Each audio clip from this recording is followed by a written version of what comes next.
There are toys, and then there are freak-out-worthy toys.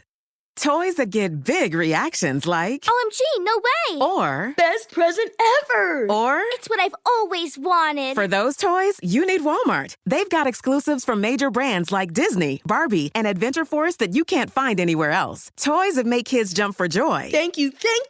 And make you a hero for giving them. Shop hundreds of exclusive toys. Yes! Welcome to your Walmart. Slay the night with best dressed Halloween costumes. From a little scary to way trendy to coordinated looks with your squad, Walmart's got you covered. Find the costumes you love right here at Walmart. The family that vacations together stays together. At least that was the plan. Except now the Dastardly Desk Clerk is saying he can't confirm your connecting rooms. Wait, what? That's right, ma'am. You have rooms 201 and 709. No, we cannot be 5 floors away from our kids. The doors have double locks. They'll be fine.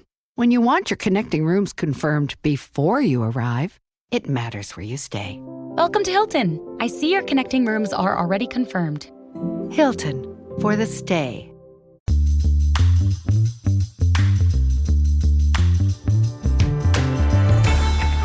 Hey everyone, welcome to this edition of Keep Watch Pass on the It's Not That Bad podcast channel, a proud member of the Pantheon Podcast Network. When you hear the term retro, instantly you think, well, that's going to cost more money. That's kind of what happens. But not today, because you're listening to this episode free of charge, because we love you. But we are talking retro topics. The topic for today is what's old is new. And here to join me is my not old wife, my lovely wife, Carrie. Carrie, how are you doing? Also not the new wife. I've been around a few years. Right. But not old. Okay. All right. Thank you. I had to save myself here because just going into this one, I'm like, don't say the wrong thing. Don't say the wrong thing. Don't say the wrong thing. I didn't say the wrong thing. Okay. I'm paying him very well to say that. Okay. So you are the one that brought this idea to the table.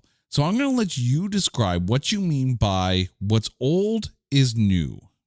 Well, quite simply, we see a lot of properties that we grew up watching, whether it be, I don't know, Transformers 1 that's now in theaters, and, the remake of Beetlejuice, and you name it, old is new. That is basically what we're here for, is talking about properties that we might have grown up with, but we're not old. No, not old. We're not old. But, properties that we grew up with that have reestablished themselves. I can see that. So I'll let you know what I did. So when it came to the movies that I was picking, I took a look at when the film came out and was the IP at the time, at least at that point in time, considered retro.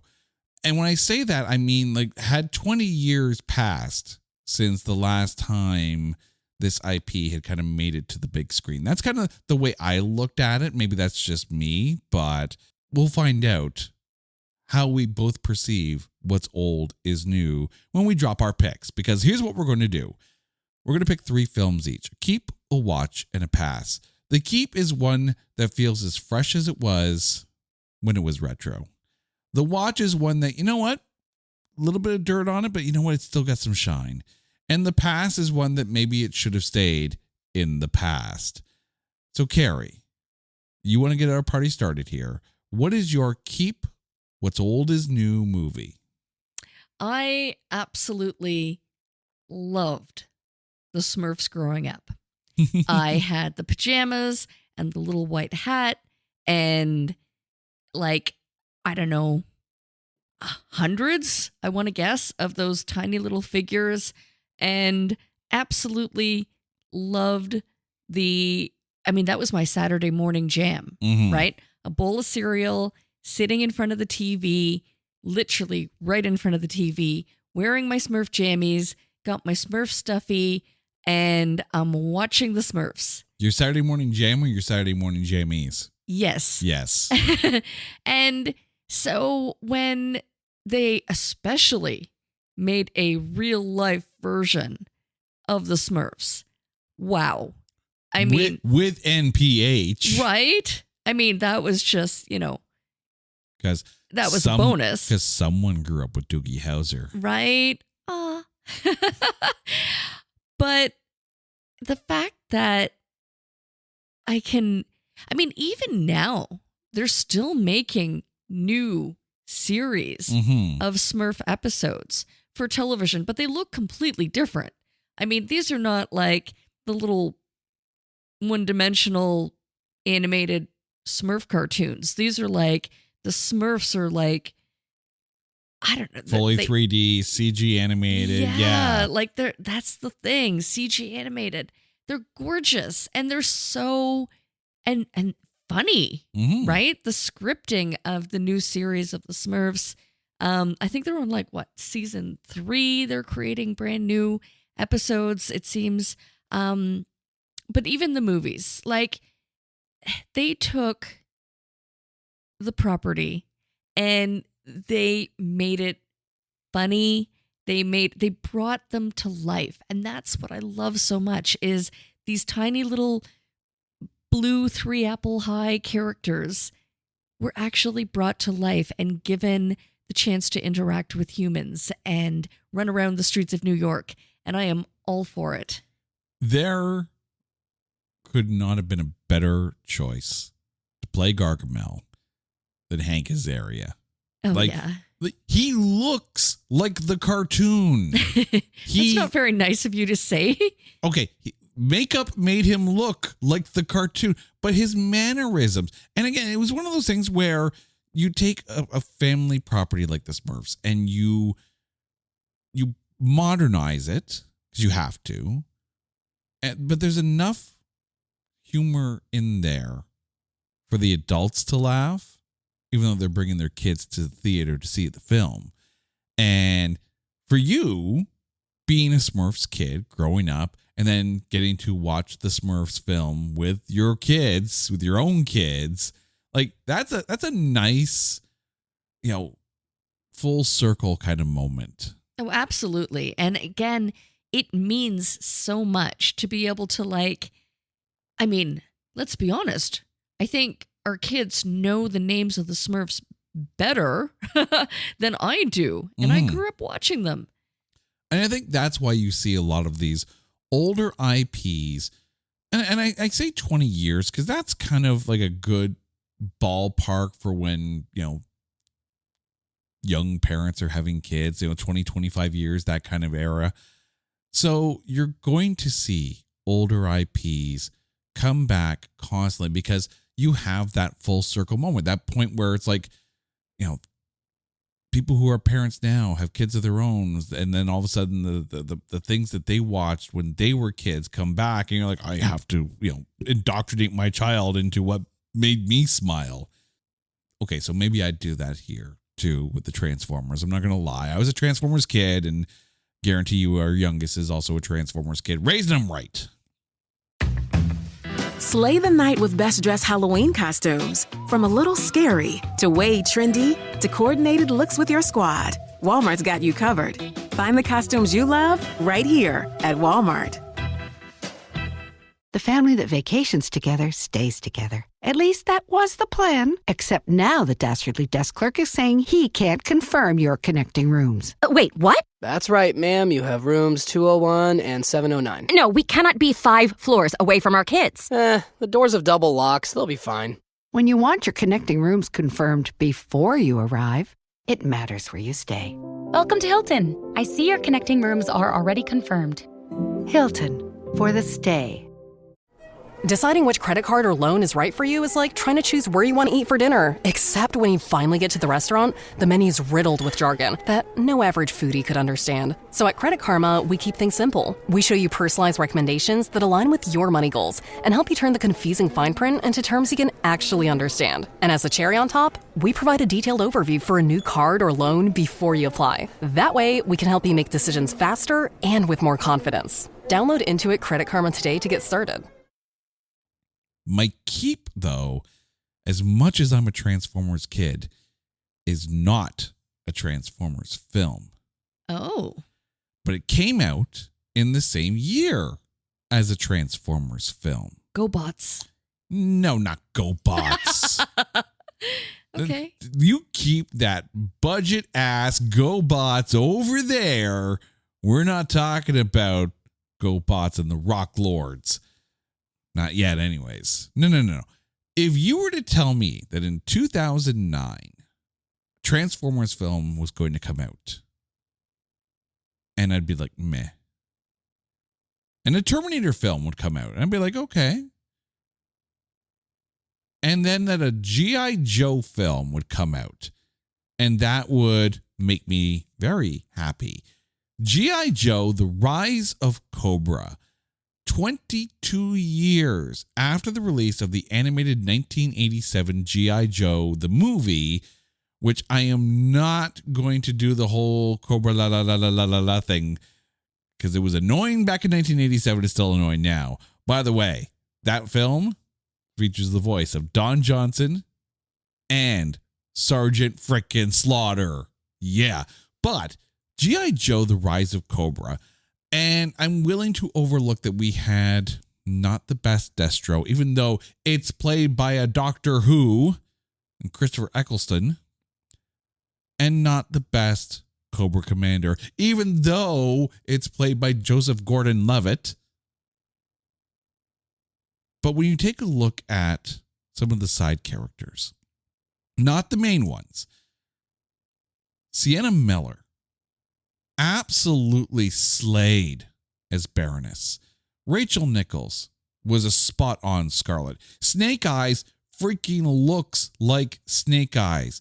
Lee Byung-hun, who played Storm Shadow, fantastic casting. G.I. Joe, The Rise of Cobra was the ultimate popcorn flick, and I recognize that it qualifies for it's not. Actually, let me clarify that. Every single G.I. Joe film that has ever G.I. Joe'd qualifies for it's not that bad. We could take a month and do G.I. Joe month, and we wouldn't run out of films to cover the full month, because the G.I. Joe, the movie, I think, if I remember correctly, qualifies in every live action film. So there's G.I. Joe, The Rise of Cobra, G.I. Joe Retaliation, and Snake Eyes, G.I. Joe Origins. They all qualify. So sometime, somewhere down the road, I'm going to go into G.I. Joe all up in this bitch, because, yeah, love The Rise of Cobra. Is so much fun. And the thing is, you take a look at Transformers Revenge of the Fallen. That was the one that came out in the same year. And that is, say what you will about some of the Michael Bay films, but that's just a trash film. I am angry at Michael Bay. G.I. Joe, The Rise of Cobra brought to the screen what I wanted out of a G.I. Joe film. Now, that being said, G.I. Joe is set to return to the big screen, because we're finally going to get the crossover film that we've read about in the comics, and we're going to get it, because the next Transformers film has G.I. Joe in it, because we all saw that post-credit scene at the end of Rise of the Beast, and the minute that card came out and said G.I. Joe, I'm in the theater, I'm like, oh, they did the thing! They're going to do the thing! They're going to print money. A lot of it's going to come from me. Right? Not going to lie. All right. For my watch film, I'm going to go back, way back. And I'm going to feel old as I say this. I'm going to go back 44 years to 1980 and a film that reprised a serial from the 30s and 40s. I'm going to talk about Flash Gordon. Love this film. And the thing is, you're talking about one of the iconic comic strip characters of all time, right? And the Flash Gordon serials, that whole opening scroll in the serial, which actually inspired Star Wars in the opening scroll. But let's take the serials, let's take the IP out of the equation here. Flash Gordon is a film. I mean, Sam J. Jones, okay. you know what? Kind of campy, kind of fun. But you have Ornella Muti as Princess Aura. You'll remember Ornella Muti as the wife of Snaps Provolone in Oscar. You also have the absolutely legendary Max von Sydow as Ming the Merciless. You have a young Timothy Dalton as Prince Baron. And you have Brian Blessed chewing up every single scene like it's an all-you-can-eat buffet as Prince Vultan. And you have one of the most iconic 80s soundtracks of all time as done by Queen.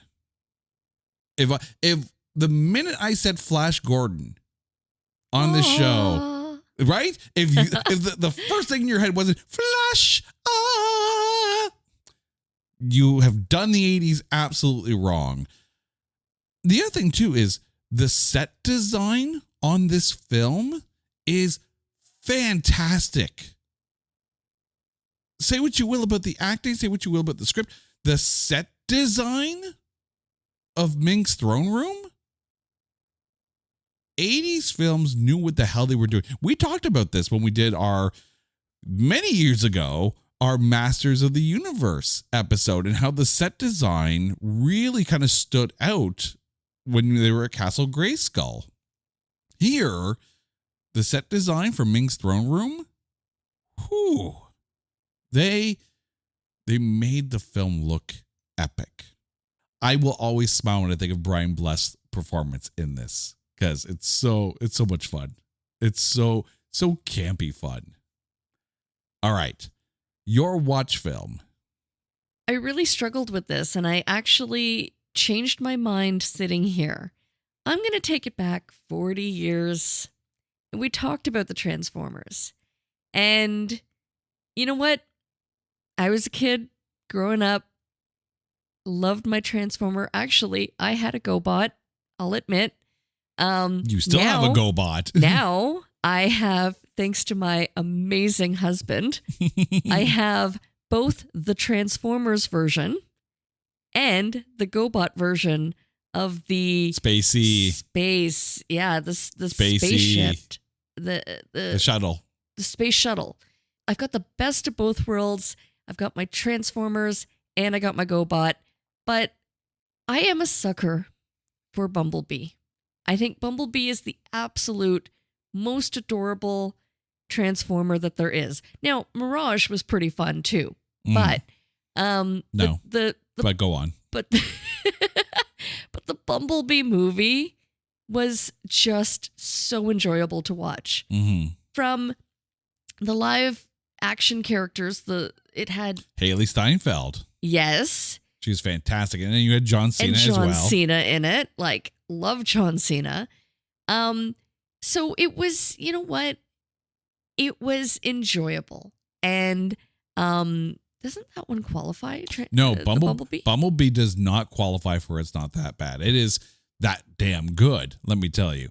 I think the thing, too, about Bumblebee is that for the first time in the history of live action Transformers films, we got to really see the war on Cybertron as Bumblebee was fleeing and got sent to Earth.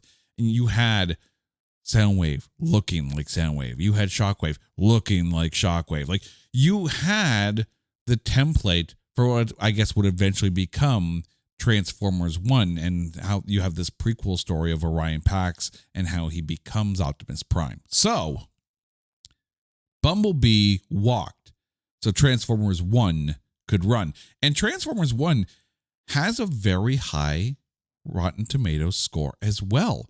So clearly, let me say it again. When it comes to the Transformers, the story is about the robots. So tell me the story about the robots. Transformers 1 finally tells the story about the robots. And just them. I don't want to hear about the humans. Okay, but you have to admit that both in Bumblebee and what was Rise of the Beasts, the original with Shia LaBeouf. No. Shia LaBeouf. Shia LaBeouf. You know what? Yeah, I enjoyed the human interaction. I enjoyed kind of getting a feel for Witwicky. Spike Witwicky. Yeah. Yeah. Spike. So, yeah. so, I mean, here's the thing. The first Transformers film, the first live action one with Shia LaBeouf and Megan Fox, has its charms. It does. And I think there was something really magical about watching Optimus Prime in live action for the first time on the big screen and hearing Peter Cullen's voice accompanying it. Like, that's the thing. Had they got anybody else voicing Optimus Prime, no. You get Peter Cullen and you give him all the money and you put him in the studio and you make him Optimus Prime again. That first Transformers film, I'll never really say much bad about because it revitalized the childhood, right? With Bumblebee, yes, it was bringing the franchise kind of back from where the last night was and went retro with it to like that beginning of the Autobots' time on Earth. And I think a lot of the this is where I'm going to go against what I say about Transformers films. A lot of the charm about Bumblebee is Haley Steinfeld in this. And she made Bumblebee arguably the best to date live action Transformers film, period. So I don't hate that pick at all. I don't. But now your past film. Growing up, I was a big fan of this movie. And even watching it with our children, still enjoyable. Mm-hmm.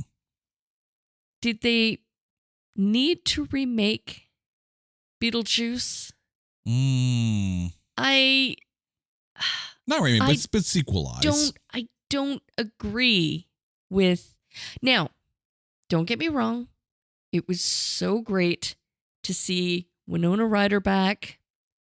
Catherine O'Hara, love her. Absolutely love her. She was so great and enjoyable to watch. And it was so perfect with the addition of Jenna Ortega. She played it so well. However, I mean, come on. The juice is loose. Bring back Michael Keaton. Okay. But it didn't need to be done. It was a story that didn't need to be told. And I'm a stickler for the original. And I gave it a shot. And I don't know. I will watch the first one over and over again, but I'm sadly going to pass on watching the sequel. I get that. And the thing is, it's hard when it's, a franchise or at least a movie that you loved growing up, right? And you sit there and you're like, please be good, please be good, please be good, please be good. And it's not.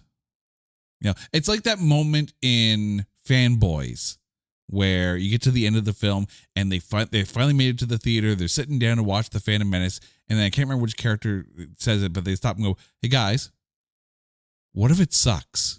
Right? That's exactly how I felt watching it. I'm like, oh, it's, it's there, but again, it was a story that didn't need to be told. No. For what it is, it was fine, but it didn't need to happen. And what's funny, as we are recording this, I had something written down for my pass. And then as you were talking, I'm like, oh, there's that. So I'm actually changing what I had written down. Ooh. I've called the audible and I am going to 2016. And a film that came out to revitalize a franchise that had not been on the big screen since 1989. So if you do the math, that's like 27 years difference. So it still fits into my own personal criteria. But Ghostbusters Answer the Call. This is the one with Melissa McCarthy and Kristen Wiig and Kate McKinnon and Leslie Jones. I found the humor in it to be not humorous. There were parts where I'm like, okay, I see what they're trying to do. And I do want to single out Kate McKinnon because she understood the assignment. You know, for lack of a better term, she was Chick Egon. And Egon Spengler was always the most interesting character of the four of them when it came to the Ghostbusters. I disagree. Peter Venkman's where it's at. You can disagree, but I'm still Team Egon, which is maybe why I'm also Team Kate McKinnon in Ghostbusters Answer the Call. But I mean, I think the part of the problem is that they took the franchise and they brought back Dan Aykroyd and Bill Murray, but they weren't them. They weren't their characters. They were completely different people. It's like all of a sudden we were in this alternate timeline and there are people there who look the same, but they're not. Like, it was really, if you could not bring them back in the original roles that they played, don't bring them back. Don't. I understand they try to maybe legitimize things by having them there, but it didn't help at all. And the sad thing is, then we had to wait 5 years for Ghostbusters Afterlife, which was very good, and Ghostbusters Frozen Empire, which I enjoyed as well. So these are proper sequels. Ghostbusters Answer the Call? No. I agree. It was kind of a blip in the timeline. Yeah. But you know what, though? I'm only going to... I agree with you, but I'm going to disagree because I liked seeing the female girl power. Like, I don't know. It was something different. Mm-hmm. They took a chance. Mm-hmm. It fell flat, admittedly, but I like that they tried. You're looking for girl power, and I agree with you because McKenna Grace as Phoebe Spengler in Ghostbusters Frozen Empire and Ghostbusters Afterlife is fantastic in the film. I think she's probably the best part of those movies. Answer the Call could have worked had they just set it on their own. And the other thing too is, I think it would have worked if they weren't in New York. That would have at least been something different, right? If you had put them somewhere else, like Salem, that would have been fascinating, right? You go to some place where like you have a history of witchcraft or something like that, or I don't want to say Transylvania, but like some place where there's a history to it, right? Even LA would have been interesting, right? But get it out of New York, and then you can basically go in any direction that you want, and it becomes like a Ghostbusters franchise. Like they're like, well, New York had this problem, and this is what they did, so we're here in Salem, and we're going to do this, right? Take it out of New York, and then it won't get compared necessarily to the original so much. But they stayed in New York, and they tried to stay safe, and they found themselves handcuffed to really one of the most iconic 1980s films that there were. So that's the audible that I called. I'm not going to tell you what the other one was. I'm going to let you all figure it out. So you can figure out what my past film was, people. And by the way, I will say that it was a film that was talked about on an episode of Grading on a Curve. That's all I'm going to say. You guys have to figure it all out. He-Man? No. I'm Grading on a Curve. But if you can figure it out, hit us up on social media at Not That Badcast and let me know And if you get it right, you win absolutely nothing because we have nothing to give out. Carrie, thank you so much for this. Now, please remind our listeners what your keep, watch, and pass picks are for movies adapted from TV shows. I am keeping the Smurfs franchise forever and ever and watching Transformers, specifically Bumblebee, and passing on the second Beetlejuice. All right. I am keeping G.I. Joe, The Rise of Cobra, and you damn right I'm ready to defend that one over on It's Not That Bad. I am watching Flash Gordon. Unfortunately, that film doesn't qualify for It's Not That Bad, so we can't talk about it. And I am passing on Ghostbusters Answer the Call. Carrie, thank you. And listeners, thank you guys so much for listening in every time, every week. You guys are awesome because you know the drill. If there's a topic that you want us to cover on Keep Watch Pass or a movie that you want us to cover on It's Not That Bad, hit us up on social media at Not That Badcast or go to our website at notthatbadcast.com. And while you're there, drop us a line. We'd love to hear from you guys. Shout us out. Like, drop us a movie. We want to cover it.